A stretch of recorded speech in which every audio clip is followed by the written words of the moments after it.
Hi and welcome. I'm so glad you found my channel. My name is Erin, and on my videos I show you how to create DIY bath and beauty products. So let's go ahead and get started with this week's video. Today I'll be showing you how to create a DIY chocolate and strawberry face mask. To begin with, I'll be adding some mango butter to my beaker.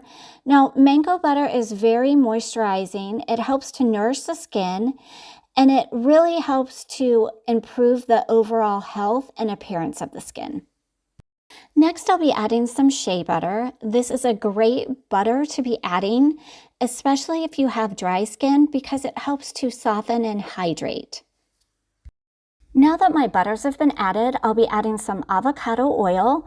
Avocado oil is packed full of potassium and vitamin E, which helps to moisturize and nourish the skin. It's now time to go ahead and cover my beaker. I want to make sure that these butters gently melt down before I continue on with the next steps of creating this face mask.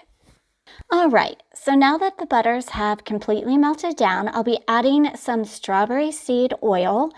This is very potent. It contains omega-6 and omega-3 fatty acids, which helps to moisturize the skin and really strengthen the barrier of the skin. Once that strawberry seed oil has been added, I'm going to go ahead and add some castor oil. Now I'm using just a small amount of castor seed oil. This really kind of goes deep down into the skin and removes any impurities, but it also helps to hydrate and soften the skin as well. Kaolin clay will be the next ingredient that I'll be adding to my beaker. I am using white kaolin clay, but you could use any color that you have. And this again is going to help to remove any impurities from the skin.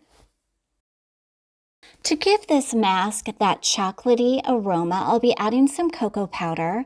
Now, cocoa powder helps to hydrate the skin, but it contains a lot of vitamin E, which also will help to support the overall health of the skin. To help balance out skin tone, I will be adding some rose essential oil.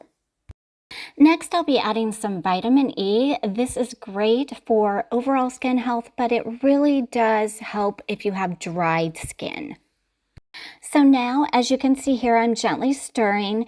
You will have some of the solid ingredients like the kaolin clay and the cocoa powder settle at the bottom, and that's okay for now. That will change, but just go ahead and make sure all those ingredients are nicely incorporated the best you can.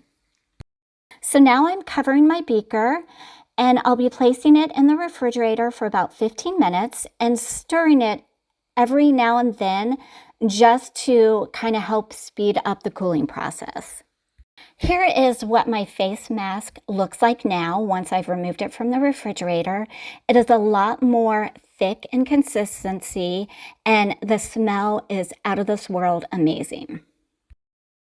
So here are a couple options for packaging your face mask. You could use this tin, or you could use the squeezable tube. Now, the one that I chose to use is going to be the squeezable tube for my face mask. So here is the finished product, and let me show you what it looks like applied to the skin. Now, I wanted to make a note that next time I make this formula for myself, I will not be using a squeeze bottle, just because as it cooled down the ingredients, it did become a lot more difficult to get out of this container. So here is the formula along with any substitutions for this chocolate strawberry face mask that I made today. Now, you could use cocoa butter instead of mango if you don't have it. And you could also use jojoba oil instead of the avocado oil. Now, if you do not have the strawberry oil, that is okay. It's more of a exotic oil, if you want to say that. So you could use sunflower or fractionated coconut oil instead. So thanks for watching, and if you'd like to see more DIY formulas, don't forget to like and subscribe.